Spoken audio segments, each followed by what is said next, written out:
गुरु चरणों से अनंत हृदयाशीष को मंगलाशीष प्राप्त करके भगवती मां नर्मदा के पवित्र तटवासी सभी रामानुरागी कथा रसिक श्रद्धालु जिज्ञासु प्रबुद्ध एवं सुधी साधक वृंद सभी आगंतुक अतिथि वृंद सुदूर से यहाँ नित्य प्रति पधार रहे हैं। वंदनीय मातृशक्ति आयोजक समिति के सभी सम्माननीय सदस्य वृंद, सभी विशिष्ट विभूतियां जो यहाँ पर उपस्थित है, नामी एवं अनामी, सबका हृदय से मैं बहुत बहुत स्वागत करते हुए सबके चरणों में बार बार नमन वंदन और प्रणाम।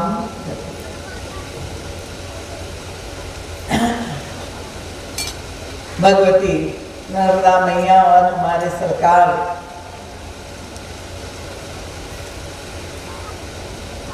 की युगल कृपा से पुनः आइए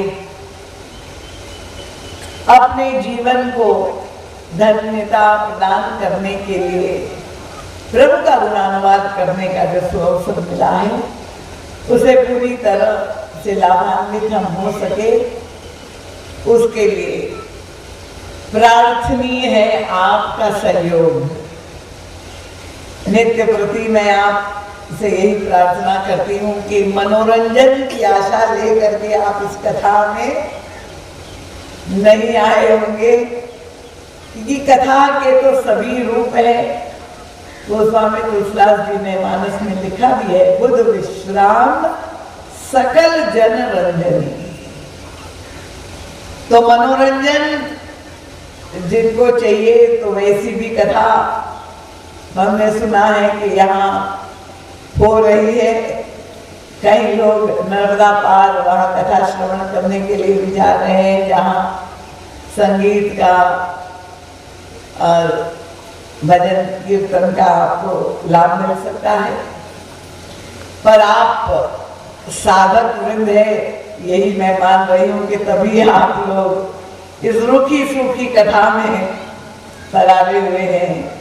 कुछ जानना चाहते हैं, बुद्धि में जिज्ञासा है, जीवन में कुछ प्राप्त करने के लक्ष्य से आप लोग आए हुए हैं। तो आइए मन बुद्धि चित्त को एकाग्र करके श्रवण करें। गोस्वामी तुलसीदास जी महाराज ने आज से 500 वर्ष पूर्व प्रकट होकर के प्रभु की मंगलमयी लीलाओं का वर्णन किया। ये अमृत कलश श्री रामचरितमानस के रूप में हमें प्रदान किया। पर मानस के अंतराल में जो दिव्य गूढ़ रहस्य है, जो अंतर्भाव है,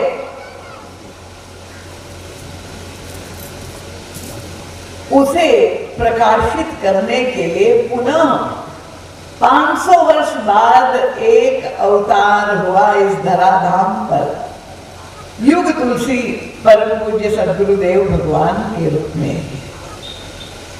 और परम पूज्य महाराज ने संपूर्ण मानस का मंथन करके वह दिव्य नवनीत हमें प्रदान किया, ताकि हमें अपने जीवन की समस्याओं का समाधान मानस के द्वारा प्राप्त हो सके। नित्य प्रति मैं आपके समक्ष बात कहती हूँ कि भगवान श्री राम ने जिस राम राज्य की स्थापना की, उसकी विशेषता ये थी कि पूरे राज्य में ना कोई दुखी था, ना कोई दरिद्र था, और ना कोई दीन था। और दुख के सभी कारणों का समूल रूप से विनाश भगवान श्री राम की कृपा से हो गया था।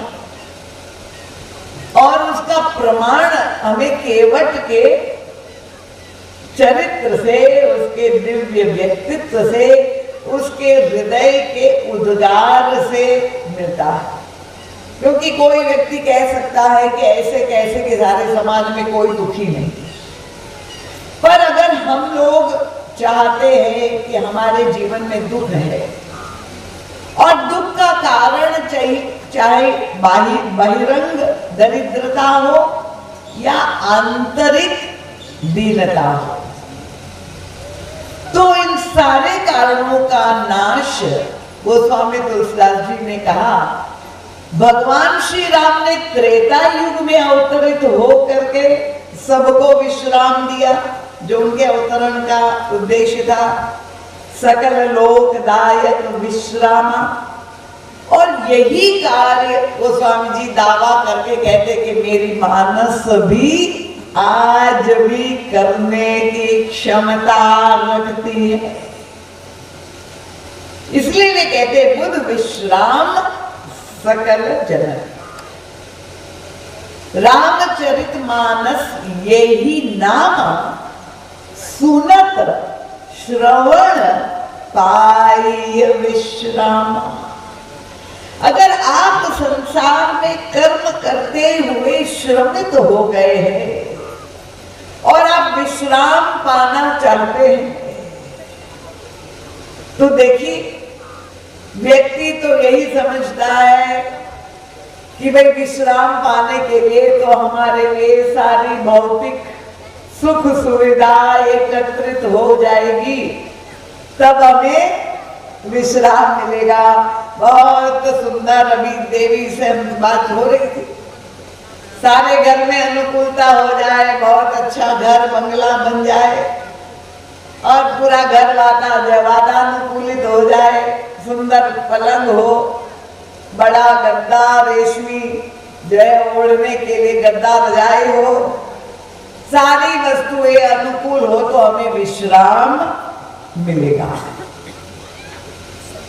पर मैंने आपके सामने वो दृष्टांत रखा था कि जो 400 कोस सोने की लंका का स्वामी है, क्या उनके जीवन में कोई सुख सुविधाओं की कमी थी? ठीक है, सारी अनुकूलता थी, पर इसके बावजूद रावण बेचैन है, अशांत है, और इससे समझ में आता है कि भौतिक समृद्धि हमें शांति प्रदान नहीं कर सकती है। जो विश्राम हम चाहते हैं वो कहाँ मिलेगा? और हमारे गुरुदेव बहुत सुंदर ढंग से समझाते हैं, कठिनाई ना हो समझने में। पूज्य संत महाराज श्री का आगमन हो गया है, उनके चरणों में आप सब की ओर से मैं प्रणाम कर रही हूँ। आप लोग सब शांति से बैठे रहे और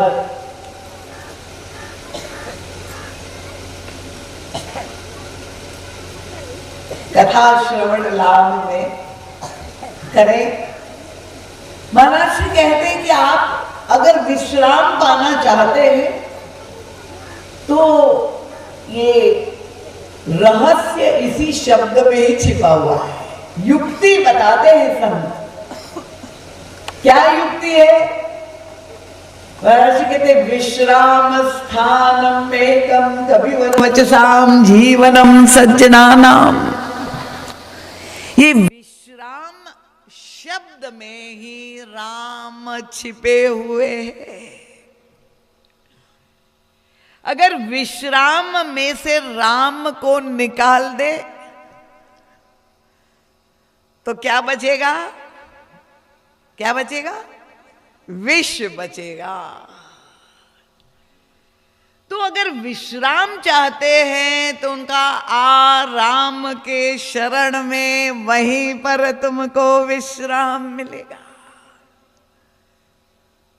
और नहीं तो संसार के विषयों में आप विश्राम खोजेंगे तो संसार के विषय तो महान विषैले हैं, वो विषय में ही विष छिपा हुआ है। और इसलिए आप कितना ही प्रयास करें, जब हमारे जीवन में दुख आता है, कष्ट आता है, तो हम उसका कारण बाहर खोजते हैं।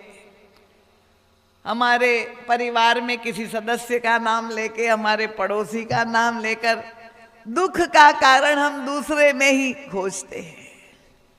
पर परम पूज्य महाराज श्री कहते कि आप कल्पना कर लीजिए, आपके जीवन में ये दिन भर आप पुरुषार्थ कर रहे हैं, सारी सुख की सामग्री आपने पुरुषार्थ करके धन कमाया, अर्जित किया, जैसा आप चाहते, सारी अनुकूलता, गाड़ी घोड़ा, भोजन, मकान, सब कुछ आपने प्राप्त कर लिया। अब निश्चित है कि दिन भर जो बहुत पुरुषार्थ करता है वो श्रमित तो हो जाएगा, और जब श्रमित हो गया तो उसको विश्राम की जरूरत पड़ेगी। अब विश्राम कब मिलेगा? उनका दिन भर तो आपने सुख की सामग्री एकत्रित करने में पुरुषार्थ किया, पर सारे सुख की सामग्री के बाद आपको शांति की आवश्यकता है। थक गए, विश्राम कब मिलेगा? जब आप शरीर थका हुआ है कि भाई एक नींद, गहरी नींद आ जाए तो सारा श्रम की थकान दूर हो जाएगी। तो आप थकान दूर करने के लिए आपने सारा जो है अपना घर, अपना बेडरूम सब अनुकूल कर दिया। आप सोने के लिए चले गए, भोजन भरपेट कर लिया, और जहां सोने के लिए गए पलंग पर लेट गए। पर पहली समस्या जो आज के आधुनिक युग में है, एक तो साथी, अगर आप गृहस्थ है तो वहां तो पति पत्नी होते ही है। मान लीजिए पत्नी अनुकूला है, अगर प्रतिकूला है तो वहीं धर्म क्षेत्र कुरुक्षेत्र शुरू हो जाता है। पर मान लो वो पत्नी अनुकूला है तो एक दूसरा साथी बीच में होता है, ये आधुनिक यंत्र आजकल, और उससे जो है निरंतर वही संदेश, नोटिफिकेशन आता रहता है, कोई ना कोई समाचार आदमी देखता है, पता नहीं किसने मैसेज भेज दिया। उस प्रलोभन से भी आप ऊपर उठे, बड़ी आज हिम्मत चाहिए उसके लिए। मोबाइल को स्विच ऑफ करने का साहस किसी में नहीं। ऐसा नहीं कि हम कहीं पिछड़ जाए, जो है पता नहीं क्या दुनिया आगे बढ़ जाए, हम पीछे रह जाएंगे। लोग मोबाइल भी बंद नहीं कर पाते, पर सोते समय आपने बंद कर दिया। अब पत्नी से मीठी मीठी बात भी हो गई और अब आप सोना चाहते हैं, पर देखा कि नींद नहीं आ रही, इतनी थकान है। सोना चाहते हैं पर वहां व्यवधान, निद्रा अनिद्रा का रोग लग गया है। क्या करे? तो डॉक्टर ने दे दी है एक छोटी सी, आपकी वो भी एक पार्टनर है, बेड पार्टनर, तो गोली आपने मुंह में टपका दी और मान लो दवाई खा करके नींद आ गई। तो नींद आ गई, पर फिर भी आप जानते क्या हो रहा है? अब शरीर थक गया था, लेट गए, सो गया, पर एक जब मन, शरीर आपका थक गया, पर मन जो आपका अंदर है वो कहते हैं मैं तो थका नहीं। दिन भर कामकाज करने में हाथ पैर शरीर को चलाना पड़ा, मन को तो चलाना नहीं पड़ा। मन ने कहा तन से तुम तो थके हुए हो, मैं नहीं थका हूं, और अब मैं तो अपनी मनमानी करूंगा। फिर क्या शुरू होता है? ये मन अपना खेल शुरू करता है। ये जो अवस्था है दूसरी, अभी आप लोग सब बैठे हैं, वो जागृत अवस्था है। पर जब सोने लगते हैं तो ऐसा नहीं कि सीधी गहरी निद्रा आ जाए, वो स्वप्नावस्था जो आप सब अनुभव करते हैं। तरह तरह के स्वप्न आते हैं, आते हैं कि नहीं? सबको स्वप्न देखते हैं ना। ये सपना क्या है? ये आपके मन का खेल है। मन शुरू हो जाता है तरह तरह की अब सृष्टि करना, रचना। क्यों? क्योंकि दिन भर तो आपने अपने मन को दबा के रखा। मन के ऊपर प्रभु ने दिया है हमें बुद्धि, तो मन कुछ बोलना चाहता है। जैसे आप यहां बैठे और आप बोलना चाहते हैं कुछ, पर बुद्धि कहते हैं नहीं, अनुशासन रखना है, इस समय ये बोलना उचित नहीं है। तो बुद्धि का डंडा चलता रहता है मन के ऊपर, टोकती रहती है बुद्धि कि ऐसा करो, ऐसा मत करो, मन को दबाते रहते। तो जब नींद आ जाए तो ये मन कहता है अब मैं, दिन भर तुमने मुझे दबाया, अब मैं दिखाता हूं, और वो शुरू कर देता है एक स्वप्न का लोक का निर्माण करना।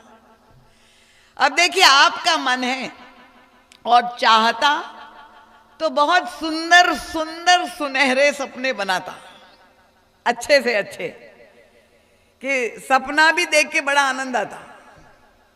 पर कभी कभी आपने अनुभव किया होगा कि सपने भी ऐसे भयानक आते हैं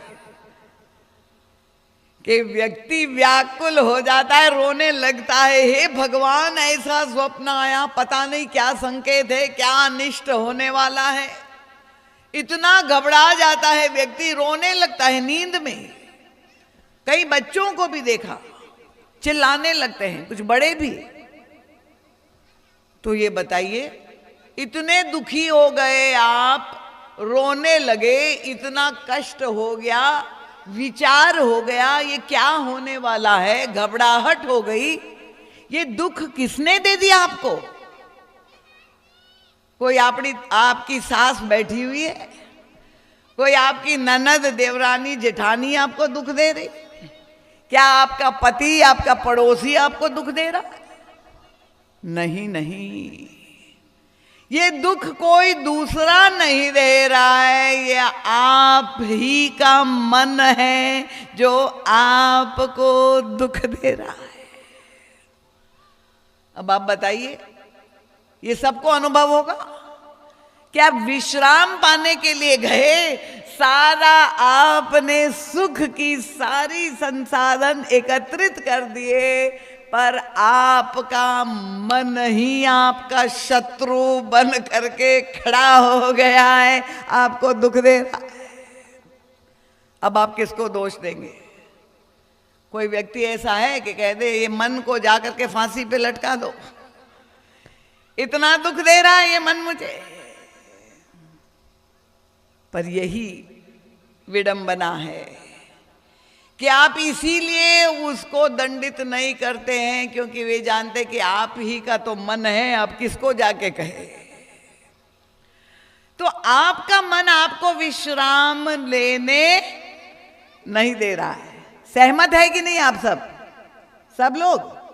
समझ में आ गया कि संसार के भौतिक सुखों का बाहुल्य होने के बाद भी आपको जीवन में विश्राम नहीं मिल रहा है, तो फिर वो वास्तविक विश्राम कहाँ मिलेगा?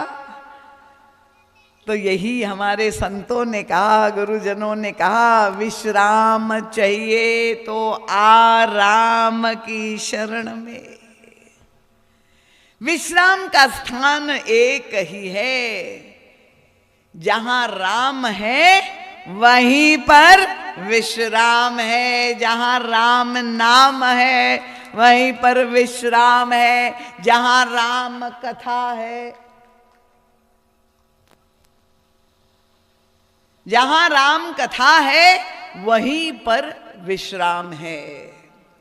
और इसलिए ये कथा का आयोजन, राम नाम नित्य प्रति मैं बांट रही हूं, किताबें और पेन साथ में दे रही हूं कि आप लोग लिखें राम नाम, एक पन्ना नित्य प्रति। रामचरितमानस के एक दोहे का पाठ कम से कम करे। देखिए, कल कथा का विश्राम दिवस है, फिर कोई कहने आने वाला नहीं है, और इसलिए आपके चरणों में निवेदन ही मैं कर सकती हूं कि अगर आप अपने जीवन में चाहते हैं राम राज्य बन जाए तो राम की शरण में राम का भजन करें। और हमारे आप देखिए भजन गायक को वास्तव में विश्राम मिल गया। राम का नाम ही मैं ले रही थी, उनको विश्राम ही मिल गया। तो वो राम का भजन गाना है। मेरे मन सुना दीजिए भजन। राम ही राम सुने। इन लोगों को भी थोड़ा भजन राम नाम संकीर्तन करने का अवसर मिले। संभव है, नहीं तो कथा चलाऊं।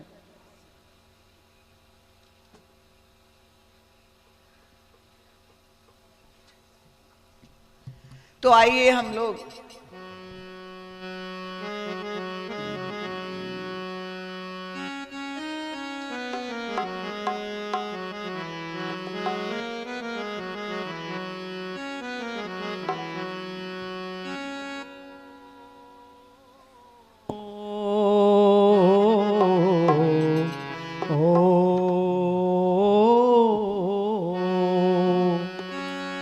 राम ही राम रटे रे, राम ही राम रटे रे, मेरो मन राम ही राम रटे रे, राम ही राम रटे रे, मेरो मन राम ही राम रटे। आइए सब लोग साथ में। राम ही राम रटे रे, राम नाम जप ले रे प्राणी, राम नाम जप ले रे प्राणी, कोटिक पाप कटे रे, राम ही राम रटे रे, मेरो मन राम ही राम रटे रे, राम ही राम रटे रे, राम नाम रट ले रे प्राणी, राम नाम रट ले रे प्राणी, कोटिक पाप कटे रे, राम ही राम रटे रे, मेरो मन राम ही राम रटे रे, राम ही राम रटे रे।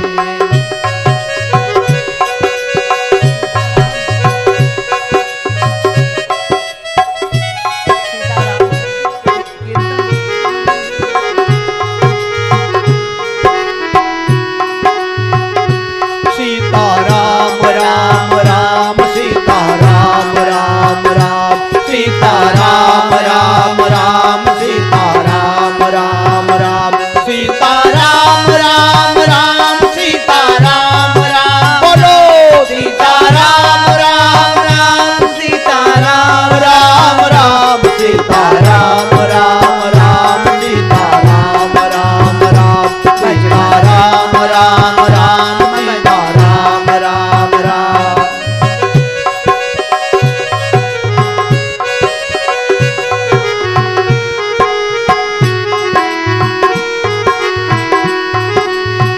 जन्म जन्म के खत जो पुराने, जन्म जन्म के खत जो पुराने, जन्म जन्म के खत जो पुराने, जन्म जन्म के खत जो पुराने, नाम ही लेत फटे रे,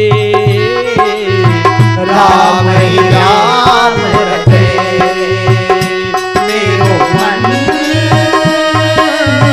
राम ही राम रटे रे, राम ही राम रटे रे, बोलो राम राम